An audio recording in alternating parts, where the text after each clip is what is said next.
بسم اللہ الرحمن الرحیم۔ اللہ تعالیٰ نے انسان کو پیدا کیا اور جوڑوں کی شکل میں پیدا کیا، مرد اور عورت، اور یہاں سے ہم دیکھتے ہیں کہ دنیا میں تخلیق کا عمل شروع ہو گیا اور معاشرے کی بقا کے لیے شادی کا نظام بنایا گیا، اور یہی نظام شادی کا جو ہے ہمارے لیے خوشی کا باعث ہوتا ہے۔ اگر ہم اس کو قرآن اور سنت کی روشنی میں اپنی زندگی میں اختیار کریں تو اس کے بہت سے فائدے ہماری زندگی میں شامل ہو جاتے ہیں، لیکن ان ساری باتوں کو سمجھنا بہت زیادہ ضروری ہے۔ پہلے قرآن میں اللہ سبحانہ تعالیٰ نے ہمیں کیا بتایا، پھر اس کے مطابق احادیث کا مطالعہ کرنا،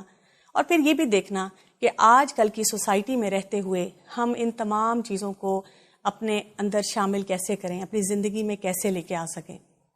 اور ہم دیکھتے یہ ہیں کہ جب معاشرے میں بہت سی خیر والی چیزیں ہم ان کو توجہ سے نہیں سنتے یا اس کے اوپر عمل کرنے کی کوشش نہیں کرتے، تو ایسے عوامل ہماری زندگی میں شامل ہو جاتے ہیں جو بہت زہریلے ہیں۔ ان سے ہم تنگ بھی ہوتے ہیں، پریشان بھی ہوتے ہیں، ان سے اپنی جان بھی چھڑانا چاہتے ہیں، اور سمجھ نہیں آتی کہ ہم کیا کریں۔ ایک جگہ میں نے بہت انٹرسٹنگ سیئنگ پڑھی تھی کہ marriage is not a noun, it is a verb. یہ وہ چیز ہے جو کہ سننے کا لفظ نہیں ہے بلکہ کرنے کا کام ہے، اور یہ کام کون کرے گا، کیسے کرے گا، ہر شخص کیا حصہ اس میں ڈالے گا، ہم سب کو اس کے بارے میں سوچنا ہے اور اس میں اپنے صحیح کردار کو ادا کرنا ہے۔ اس سلسلے میں ہم آپ کے لیے ایک سیریز لے کے آ رہے ہیں جہاں پر ہم اس پہ بھی بات کریں گے کہ کون سے اہم کام کرنے کے ہیں جن کی طرف ہم توجہ دیں، کون سی ایسی چیزیں ہیں جن سے ہمیں اپنے آپ کو بچانا ہے، اور ہم نے اپنی بھی اصلاح کرنی ہے اور اپنی آگے آنے والی نسلوں کے لیے بھی ہم نے سوچنا ہے کہ ان کو کیا کیا چیزیں سکھانی ہیں۔ اس وقت میرے ساتھ موجود ہیں میرے دو ساتھی، اور وہ ہمیں اس کے بارے میں بہت سی آگہی دیں گے، اور میں آپ کی ان سے ملاقات کرواؤں گی۔ میرے ساتھ موجود ہیں ڈاکٹر فرحت ہاشمی۔ السلام علیکم ورحمۃ اللہ وبرکاتہ۔ وعلیکم السلام ورحمۃ اللہ وبرکاتہ۔ اور میرے ساتھ موجود ہیں سسٹر یاسمین۔ السلام علیکم ورحمۃ اللہ وبرکاتہ۔ وعلیکم السلام ورحمۃ اللہ وبرکاتہ۔ ڈاکٹر صاحبہ، میں چاہوں گی کہ ہم اس پروگرام کے آغاز میں آپ سے پوچھیں کہ شادی شدہ زندگی، اس کی ضرورت کیا ہے، ہمارا دین ہماری اس سلسلے میں کیا رہنمائی کرتا ہے؟ نحمدہ ونصلی علی رسولہ الکریم، اما بعد فاعوذ باللہ من الشیطان الرجیم، بسم اللہ الرحمن الرحیم، رب اشرح لی صدری ویسر لی امری واحلل عقدۃ من لسانی یفقہوا قولی۔ قرآن مجید میں اللہ سبحانہ وتعالیٰ فرماتے ہیں، یا ایہا الناس اتقوا ربکم الذی خلقکم من نفس واحدۃ وخلق منها زوجها وبث منہما رجالا کثیرا ونساء واتقوا اللہ الذی تساءلون بہ والارحام ان اللہ کان علیکم رقیبا۔ اے لوگو، اپنے رب سے ڈرو جس نے تمہیں ایک جان سے پیدا کیا اور اس سے اس کی بیوی کو پیدا کیا، اور ان دونوں سے بہت سے مرد اور عورتیں دنیا میں پھیلا دی، اور اللہ سے ڈرو جس کے واسطے سے تم ایک دوسرے سے سوال کرتے ہو، اور رشتوں سے بھی، بے شک اللہ ہمیشہ تم پر پورا نگہبان ہے۔ اس آیت سے ہمیں یہ پتہ چلتا ہے کہ اللہ سبحانہ تعالیٰ نے جب آدم علیہ السلام کی تخلیق کی تو اسی وقت اس کے بعد سب سے پہلا انسان جو تخلیق کیا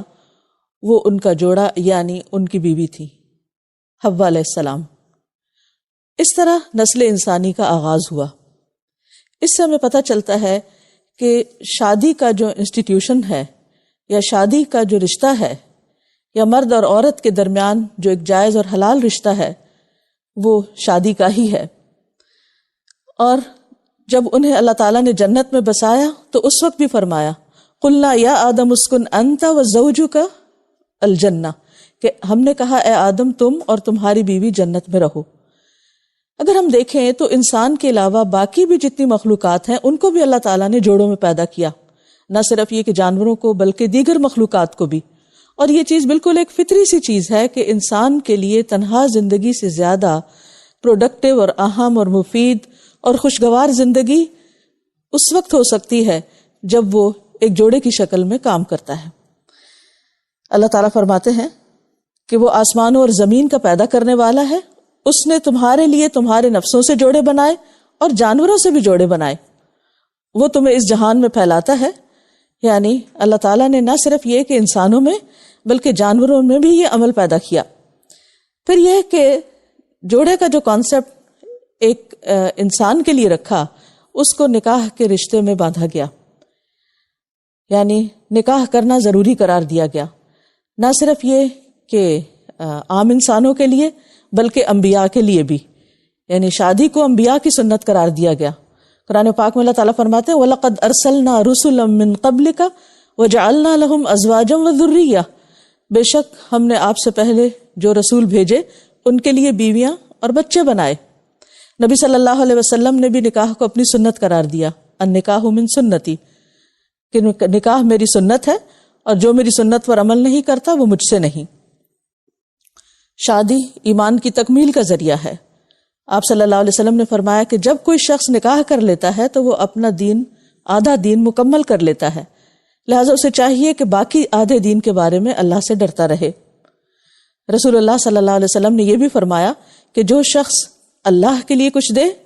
اور اللہ کے لیے کوئی چیز روکے اور اللہ کے لیے محبت کرے، اللہ کے لیے بغض رکھے اور اللہ کے لیے نکاح کرے تو اس نے اپنا ایمان مکمل کر لیا. گویا نکاح ایمان کو مکمل کرنے کا بھی ذریعہ ہے اور اسی کی طرف ترغیب دی گئی. اور نبی صلی اللہ علیہ وسلم نے ایک مرتبہ ام مبشر بنت برا بن معرور کو نکاح کا پیغام بھیجا تو انہوں نے کہا کہ میں نے اپنے شوہر سے شرط لگائی تھی کہ میں تمہارے بعد کسی سے شادی نہیں کروں گی. تو آپ صلی اللہ علیہ وسلم نے فرمایا کہ یہ شرط صحیح نہیں ہے، یعنی عورت کا اپنے شوہر سے یہ شرط لگانا کہ اس کے بعد کسی سے شادی نہیں کرے گی، یہ دینی اعتبار سے درست طریقہ نہیں ہے. تو اس سے یہ پتہ چلتا ہے، ان تمام آیات اور احادیث سے یہ بات سامنے آتی ہے کہ شادی کرنا ہمارے دین میں نہایت ضروری ہے. یہ ایک فطری عمل ہے، ایمان کو مکمل کرنے والی چیز ہے، انبیاء علیہم السلام کی سنت ہے. اور بہترین لوگ وہ ہیں کہ جو انسان کے اس تعلق کو، یعنی انسانی ضرورت کو شادی کے ذریعے پورے کرتے ہیں اور حلال اور جائز طریقے اختیار کرتے ہیں. اور نہ صرف یہ کہ مردوں کے لیے بلکہ عورتوں میں بھی جو عورتیں جن کو کامل بتایا گیا وہ سب بھی شادی شدہ تھیں سوائے مریم بنت عمران کے، لیکن وہ بھی حمل اور پیدائش وغیرہ کے مراحل سے گزری.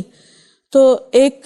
مرد ہو یا ایک عورت ہو، اس کی تکمیل تب ہوتی ہے، اس کی انسانیت کی تکمیل، اس کے ایمان کی تکمیل اس وقت ہوتی ہے کہ جب وہ نکاح کے عمل سے گزرتا ہے. اسی طرح دنیا کی بہترین متاع ایک نیک عورت کو بنایا گیا. اور اس کے بارے میں ایک دفعہ جب آیت اتری کہ والذین یکنزون الذھب والفضة، وہ لوگ جو سونا اور چاندی جمع کرتے ہیں اور پھر اسے اللہ کی راہ میں خرچ نہیں کرتے تو ان کے لیے عذاب کی بشارت ہے.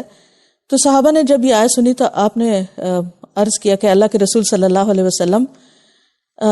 اگر ہم سونا چاندی جمع نہ کریں تو پھر کون سا مال اپنے پاس رکھیں، یعنی سب سے بہترین چیز کیا ہے جو ہم اپنے لیے جمع کریں؟ تو آپ نے فرمایا ذکر کرنے والی زبان، شکر گزار دل اور مسلمان بیوی جو انسان کے ایمان پر اس کی مدد کرنے والی ہو، یعنی اسے دنیا کی بہترین متاع اور بہترین دولت قرار دیا گیا. آپ صلی اللہ علیہ وسلم نے ایک جگہ یہ بھی فرمایا کہ یہ دنیا فائدہ اٹھانے کی چیز ہے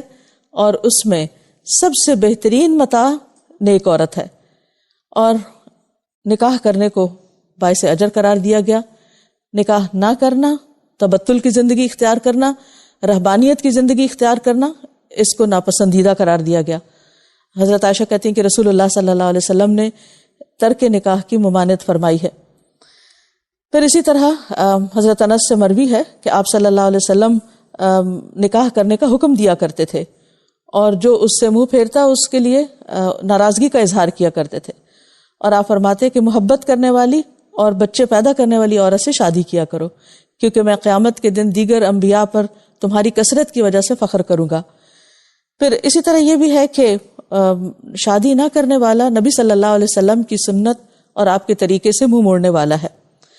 آپ صلی اللہ علیہ وسلم نے یہ بھی فرمایا کہ اچھا رشتہ آنے کے باوجود نکاح نہ کرنا باعث فساد ہے. آپ نے فرمایا کہ جب تمہارے پاس کسی ایسے شخص کا پیغام آئے جس کے دین اور اخلاق سے تم مطمئن ہو تو اس سے اپنی بیٹی کا نکاح کر دو، اگر ایسا نہیں کرو گے تو زمین میں فتنہ اور فساد پیدا ہوگا. یعنی انسان کے دین میں بھی کمی آئے گی اور انسانی رشتوں کے اندر بھی خلل واقع ہوگا اور پھر ناجائز تعلقات کے راستے کھلیں گے، دروازے کھلیں گے، جو کہ بہت سے لوگوں کے لیے دین اور ایمان، ان کی دنیا اور آخرت کی خرابی کا باعث بنے گے۔ پھر اسی طرح یہ ہے کہ انسان جب شادی کرتا ہے تو دراصل اللہ تعالیٰ کے حکم کی بھی تعمیل کرتا ہے۔ جب اس کا ایمان مکمل ہوتا ہے تو نہ صرف یہ کہ وہ ایک باعث اجر اور باعث عبادت کام کرتا ہے، بلکہ اس کے ساتھ ساتھ یہ زندگی اس کے لیے سکون، محبت اور رحمت کا باعث بھی ہوتی ہے، جیسا کہ قرآن مجید میں فرمایا کہ وَمِنْ آيَاتِهِ أَنْ خَلَقَ لَكُم مِّنْ أَنفُسِكُمْ أَزْوَاجًا لِتَسْكُنُوا إِلَيْهَا وَجَعَلَ بَيْنَكُم مَّوَدَّةً وَرَحْمَةً إِنَّ فِي ذَلِكَ لَآيَاتٍ لِقَوْمٍ يَتَفَكَّرُونَ۔ اور اللہ تعالیٰ کی نشانیوں میں سے ہے یہ بات کہ اس نے تمہارے لیے تمہاری جنس سے تمہارے لیے بیویاں پیدا کی تاکہ تم ان کے پاس سکون حاصل کرو، اور تمہارے درمیان محبت اور رحمت پیدا کر دی۔ غور و فکر کرنے والوں کے لیے اس میں کئی نشانیاں ہیں، یعنی شادی کا طریقہ جو ہے اور پھر شادی کے جو فائدے ہیں ان پر غور و فکر کرنے کا بھی حکم دیا گیا۔ پھر اسی طرح ایک اور جگہ پر بھی فرمایا کہ وہ اللہ وہی ہے جس نے تمہیں ایک جان سے پیدا کیا اور اس سے اس کا جوڑا بنایا تاکہ وہ اس کے پاس جا کر سکون حاصل کرے۔ تو شادی نہ صرف یہ کہ مرد کے لیے بلکہ عورت کے لیے بھی باعث سکون ہے، کیونکہ اللہ تعالیٰ نے اس کی ضرورت انسان کے اندر رکھی اور اس ضرورت کو پورا کرنے کا ایک حلال اور جائز انتظام بھی کیا، اور اس پر پھر توجہ بھی دلائی گئی اور اس کی ترغیب دلائی گئی، اور اس کو کرنا بہت سے فائدوں کا باعث بتایا گیا، انسان کی نگاہ اور شرمگاہ کی حفاظت کا ذریعہ بتایا گیا، غلط راستوں پر جانے اور پھر خاص طور پر نسل انسانی کی حفاظت، نسل انسانی کی پیدائش اور اس کی تعلیم اور اس کی تربیت کا ذریعہ بھی اس کو بتایا گیا۔ تو اس لیے بہت ضروری ہے کہ انسان اس رشتے کو سمجھنے والا ہو، اللہ تعالیٰ کے اس حکم کو جاننے والا ہو اور اس کو عبادت سمجھ کر اختیار کرنے والا ہو۔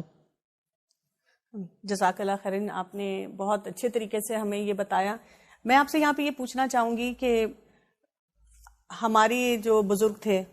اور بہت سے جو پہلے لوگ تھے ان باتوں کو نہ صرف سمجھتے تھے بلکہ اپنی زندگی میں اپلائی بھی کرتے تھے اور بہت اچھی زندگی گزارے تھے، لیکن آج کل کے بچوں سے جب ایسی بات کی جائے تو پہلی بات وہ یہ کہتے ہیں کہ ٹھیک ہے ہم اس پہ غور و فکر کریں گے، اور غور و فکر کرتے ساتھ ہی پہلا سوال ان کا یہ ہوتا ہے کہ ہمارا تو کیریئر ہے اور ہمارے اوپر آج کل بہت سی اور رسپانسبلٹیز ہیں، ہم پہلے ان کو پورا کرنا چاہتے ہیں، ابھی ہم شادی کا نہیں سوچ رہے، تو آپ کیوں ہمیں فورس کرتے ہیں کہ ہم یہ کام کریں؟ تو ایسے بچے بچیوں کو ہم کیا سمجھا سکتے ہیں؟ اس کے لیے بہت ضروری ہے کہ انسان یہ سمجھے، اس بات کو سمجھے کہ شادی نہ انسان کو تعلیم سے روکتی ہے، نہ انسان کو کسی کیریئر سے روکتی ہے، اور نہ ہی انسان کو کی زندگی میں کسی خلل کا باعث ہے، بلکہ بہت دفعہ ایسا ہوتا ہے کہ شادی کے بعد انسان کو جب ایک اس کے فطری جذبات کو سیٹسفیکشن ملتی ہے تو وہ اپنے کاموں کو اور زیادہ توجہ کے ساتھ کرتا ہے اور زیادہ محنت کے ساتھ کرتا ہے، کیونکہ اس کی انسانیت کی ایک تکمیل ہو چکی ہوتی ہے، اس کے ایمان کی ایک تکمیل ہو چکی ہوتی، بہت سی شر اور خرابیوں سے بچ سکتا ہے جو کہ اس کے ضمیر پر، اس کے دل پر بوجھ کا باعث ہوتی ہیں انسان جب غلط راستے اختیار کرتا ہے۔ تو جہاں کیریئر اور تعلیم اور باقی چیزیں وہ اپنی ذمہ داری سمجھتا ہے، وہاں شادی بھی ایک بہرحال ایک دینی اخلاقی ذمہ داری بھی ہے، اور ضروری نہیں کہ ایک ذمہ داری ادا کرنے سے دوسری ذمہ داری انسان ادا نہ کرے، انسان اپنی زندگی کے اندر ایک ایسا طریقہ اختیار کرے کہ سب کو ان کے حقوق دے۔ کوئی بھی چیز جب اعتدال سے بڑھ جاتی ہے، یعنی کسی بھی ایک چیز پر جب انسان کا فوکس زیادہ ہو جاتا ہے کہ وہ اپنے کیریئر کو ہر چیز سمجھنے لگتا ہے اور باقی انسانی رشتوں کو اور باقی ضروریات کو اگنور کر دیتا ہے، پیچھے ڈال دیتا ہے، تو ایسی زندگی جو ہے وہ انسان کے لیے دنیا اور آخرت دونوں اعتبار سے نقصان دہ ہے۔ آپ بالکل صحیح کہہ رہی ہیں، جو آپ نے کہا نا کہ وہ اس کو پیچھے ڈال دیتا ہے، تو آپ دیکھیں کہ پیچھے تو رہتی نہیں ہے، کیونکہ یہ ایک اللہ تعالیٰ نے جذبہ ہمارے اندر رکھا ہوا ہے، ایک ڈیزائر رکھی ہوئی ہے۔ آپ دیکھیں آج کل اکثر اسکولوں میں مختلف، اگر ہم ممالک میں دیکھیں، شہروں میں دیکھیں، کلاس 2-3 کے بچے جو ہیں وہ ایک دوسرے کو لو لیٹر لکھ رہے ہوتے ہیں۔ تو یعنی کہ ہمارے یہاں پہ جو فحاشی اور عریانی اور میڈیا ایکسپوجر اتنا ہو چکا ہوا ہے، ایک ہم نے وہ جو اللہ تعالیٰ نے ایک حلال راستہ بتایا تھا صرف اسی کو روک دیا اور باقی سب چیزوں کو ویسے ہی رہنے دیا۔ تو آپ بھی کچھ پوچھنا چاہیں گی؟ بالکل، مجھے بس یہی ہوتا ہے کہ ڈاکٹر فرحت کہ کس عمر کے مطلب لڑکے یا لڑکیاں ہوں کہ جب ہم سوچیں کہ they are suitable for marriage, کیونکہ پہلے زمانے میں جیسے ہم دیکھتے ہیں کہ چھوٹی چھوٹی عمروں میں شادیاں کر دی جاتی تھیں، لیکن اس سے مجھے ایسے لگتا ہے کہ somehow وہ زیادہ جلدی ایڈجسٹ ہو جاتے تھے. لیکن اس وقت زیادہ اتنا تعلیم کا رجحان نہیں تھا، بچیاں یا میٹرک پاس بھی ہو جاتے تھے تو وہ کافی ہو جاتا تھا. لیکن اب ہم اس آج کے دور میں کس سٹیج میں بچے ہوں کہ ہم کہیں کہ دے شوڈ گیٹ میرڈ، یعنی کہ لڑکے اور لڑکیوں دونوں کے حوالے سے؟ بلوغت کی عمر کو جب بچے پہنچتے ہیں اور ان کے اندر ایک فطری ڈیزائر پیدا ہو جاتی ہے اور پھر کسی حد تک وہ اس ذمہ داری کو پورے کرنے کے قابل بھی ہو جاتے ہیں، تو اس میں ان کی شادی کر دینی چاہیے. کیونکہ جیسا کہ ابھی ہم نے پڑھا کہ جب کسی کے پاس ایسا رشتہ آئے کہ جس کے اخلاق اور جس کے دین سے تم مطمئن ہو تو انکار نہ کرو. بالکل. یعنی اگر لڑکی شادی کے قابل ہوگی تو تبھی کوئی رشتہ آئے گا. تو ایسی صورت میں پھر انکار کرنا جو ہے وہ فساد اور بگاڑ کا باعث بنے گا. باقی جہاں تک لڑکیوں کی تعلیم کا تعلق ہے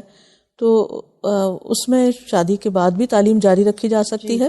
اور بچے، جیسا آپ نے بہت اہم بات کی کہ جب ارلی ایج میں شادی ہوتی ہے تو پھر ایڈجسٹمنٹ آسان ہوتی ہے، دونوں ساتھ گرو کرتے ہیں، دونوں ساتھ مل کر آئندہ زندگی کے پلان بناتے ہیں، اور اس میں ایک دوسرے کو برداشت کرنے کی بھی صلاحیت زیادہ ہو جاتی ہے بنسبت لیٹ شادیوں کے. تو اس میں ڈاکٹر فرحت آپ کے خیال سے، کیونکہ جو زیادہ تر نظر آتا ہے کہ لڑکیوں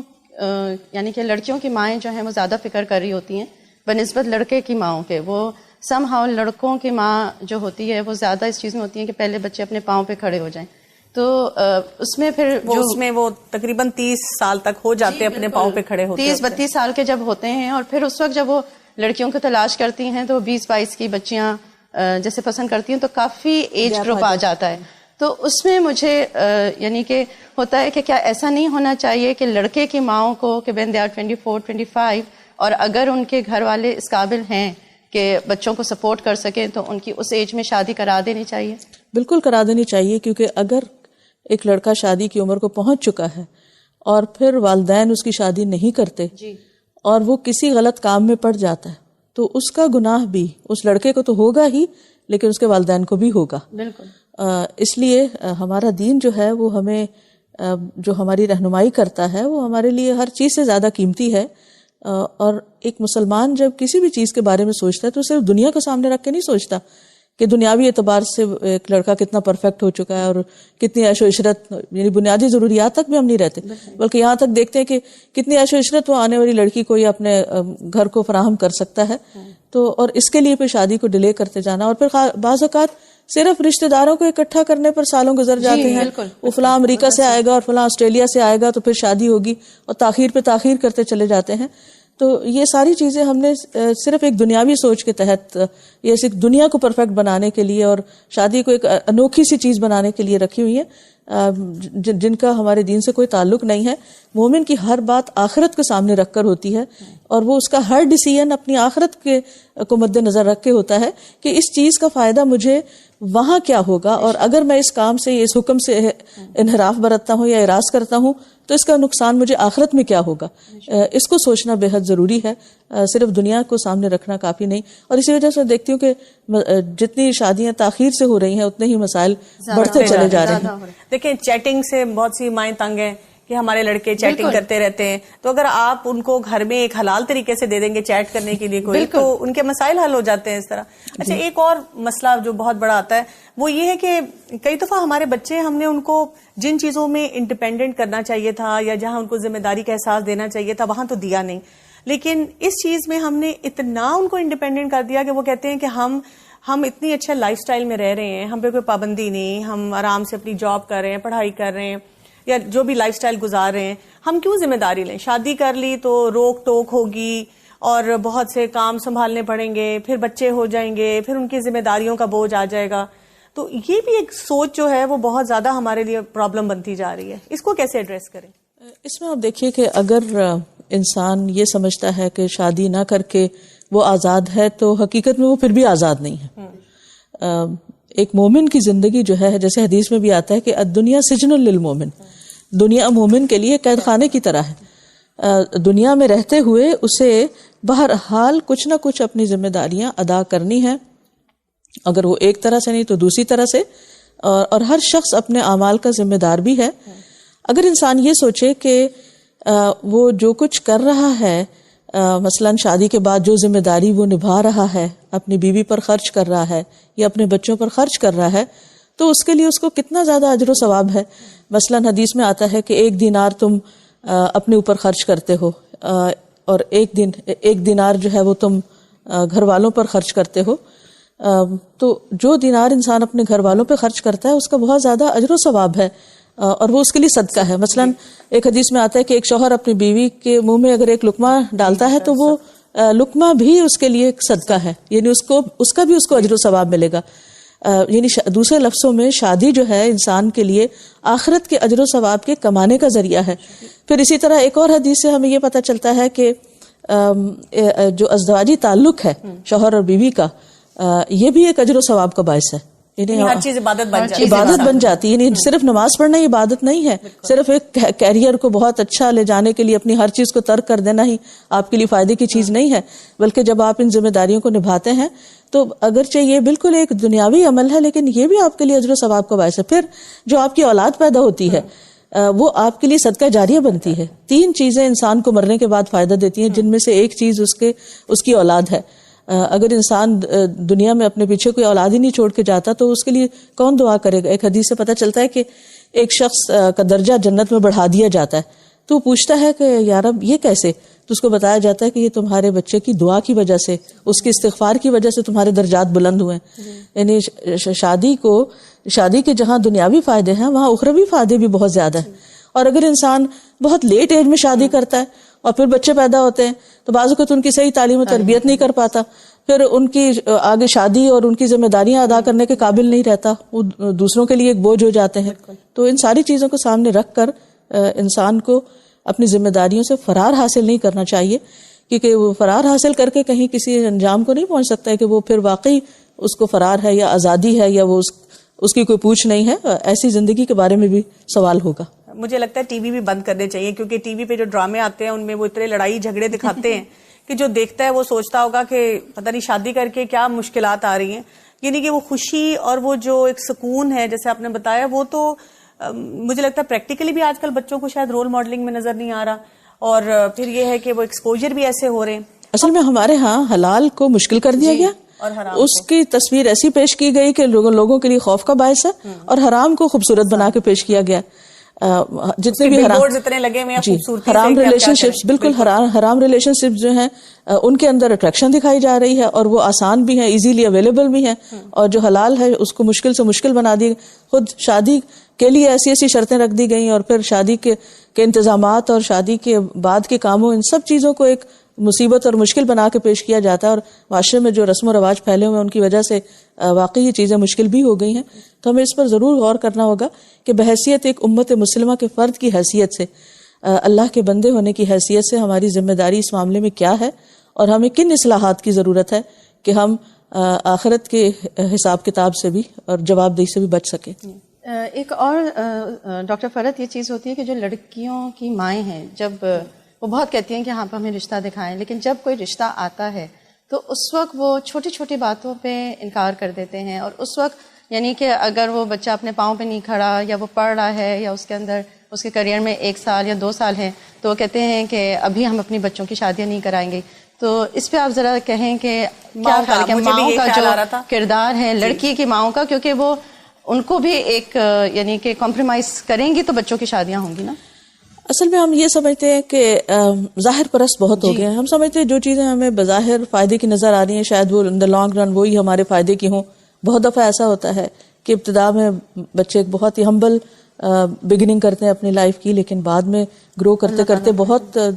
دین دنیا دونوں کے اعتبار سے بہت آگے بڑھ جاتے ہیں. تو چھوٹی چھوٹی چیزوں کو ایشو بنا کر انکار نہیں کرنا چاہیے، اور اس سے فائدے کی بجائے نقصان ہی ہوگا. بلکہ وہ تو جو آنے والی بچی ہے وہ بھی اپنا ایک نصیب لے کے آئے گی اور ایک خیر و برکت آپ کے گھر میں آئے گی. تو اس میں میرے خیال سے کہ لڑکے اور لڑکی دونوں کے گھر والوں کو اس چیز میں کرنا چاہیے کہ وقت سے اپنے بچوں کی شادیاں کرا دیں. وہ مجھے لگتا ہے جب بچہ پیدا ہوتا ہے نا، اور وہ کہتے ہیں، میں بات سن کے یہ سوچ رہی تھی کہ جب بچہ پیدا ہوتا ہے تو ماں باپ کہتے ہیں یہ میرا بیٹا ڈاکٹر بنے گا، یہ انجینئر بنے گا، تو کہنا چاہیے یہ شادی کرے گا اور وقت پہ شادی کرے گا, اچھا باپ بنے گا, یہ اچھی ماں بنے گی. یعنی ہماری یہ سوچ ہی نہیں نا. اگر کوئی ہمیں وقت پہ کہتا ہے تو ہم اس کو پوسٹ پون کرتے چلے جاتے ہیں. تو والدین ہونے کے ناطے بھی ہماری ایک بہت بڑی ذمہ داری بنتی ہے کہ ہم اپنے بچوں کے اس انسٹیٹیوشن کے لیے سوچیں کہ ان کو ہم حرام سے بچا سکیں. تو کوئی ایک آپ لاسٹ ایڈوائس دیں گی, کوئی نصیحت تمام ماؤں کو کہ وہ اپنے بچوں کے لیے اس کے بارے میں کیا کام کریں؟ جی اب دیکھیں, ہم بہت سے فیصلے صرف آج کو اور وقتی ضروریات کو اور وقتی فائدے نقصان کو سامنے رکھ کے کر رہے ہوتے ہیں, جس کو ہم سمجھتے ہیں کہ شاید یہی سب کچھ ہے. حالانکہ اگر وہ تھوڑا سا آگے دنیاوی اعتبار سے بھی سوچیں کہ اگر اپنے بچوں کے وقت پہ شادی نہیں کرتے یا صحیح انتخاب نہیں کرتے, جیسے کہ دین کو بنیاد بنانے کے لیے کہا گیا ہے اور ایمان اور تقوی کو, تو اس کا نتیجہ کیا ہوگا؟ کیا وہ بچوں کو ایسے ہی دنیا میں چھوڑ جائیں گے؟ ان کی اگر آئندہ کوئی نسل نہیں ہے یا ان کو کوئی لک آفٹر کرنے والا نہیں ہے یا ان کے لیے کوئی ایک گھر نہیں ہے, وہ دوسروں کی ذمہ داری بن جاتے ہیں, تو کیا ہم واقعی اپنے بچوں کو اور اپنی آئندہ نسلوں کو ایسے ہی دیکھنا چاہیں گے؟ اور نبی صلی اللہ علیہ وسلم کی امت میں جو ایک اضافے کا ذریعہ ہے شادی, کیا اس کو ہم پس پش ڈال دیں گے؟ اور اگر مثلا سوچئے ایک بچے کا کیریئر بہت اچھا بھی ہو گیا اور وہ لاکھوں بھی کمانے لگ گیا, وہ کس کے لیے کما رہا ہے اور اس کا الٹیمیٹلی اس کا استعمال کیا ہوگا؟ اور کیا وہ سب کچھ اپنے ساتھ لے کے دنیا سے جائے گا, یا پھر یعنی کہ کیا واقعی یہ فائدے کی چیز ہے کہ انسان اس ذمہ داری سے روگردانی کرے؟ تو یہ ایک طرح سے ہمارے فرائض میں شامل ہے, چاہے ہم لڑکی کی ماں ہوں یا لڑکے کی ماں ہوں, کہ جہاں بچے بلوغت کی عمر میں پہنچیں ہم ان کی شادیوں کی فکر شروع کر دیں, اور اس کے لیے جو کوشش ہم کر سکتے ہیں وہ لازم اس چیز کو کریں. اور آخری بات یہی کہوں گی کہ چونکہ یہ بھی اللہ کا ایک حکم ہے, اور مسلمان ہوتا ہی وہ ہے جو اللہ سبحانہ وتعالیٰ کا حکم آنے کے بعد اپنا سر جھکا دیتا ہے کہ چاہے میرے نفس کے خلاف ہے یا میری مرضی کے مطابق نہیں, لیکن میرا ایمان, یقین اور توکل اسی بات پر ہے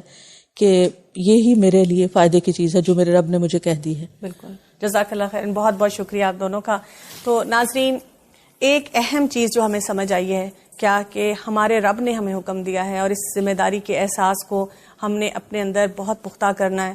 جہاں ہم اب بچوں کے کیریئر کے بارے میں سوچیں, بہت سی اور چیزیں ان کی دیکھیں, ہم نے بار بار اپنے آپ کو بتانا ہے کہ وقت آنے پر اور صحیح وقت آنے پر, اور وہ جو قرآن اور سنت سے ہمیں پتہ چلتا ہے, ہم نے ان کی شادیوں کے بارے میں بھی سوچنا ہے. اور اس میں ایک چیز اور آپ نے یاد رکھنی ہے, یہ جو شادی ہوتی ہے اس میں دو پرفیکٹ لوگ قریب آ کے شادی کے رشتے میں نہیں جڑتے. ہوتا کیا ہے کہ وہ دونوں لوگ جو ہیں اپنے پیکیجز لے کے آتے ہیں, اس میں اچھائی بھی ہے, برائی بھی ہے, کمی بھی ہے, اور کسی چیز کی خوبصورتی بھی ہے. لیکن وہ امپرفیکٹ لوگ جب قریب آتے ہیں تو ایک مل کے آپس میں ایک اچھا ریلیشن شپ بناتے ہیں, جو ہمارے معاشرے کی بقا کے لیے بہت زیادہ ضروری ہے.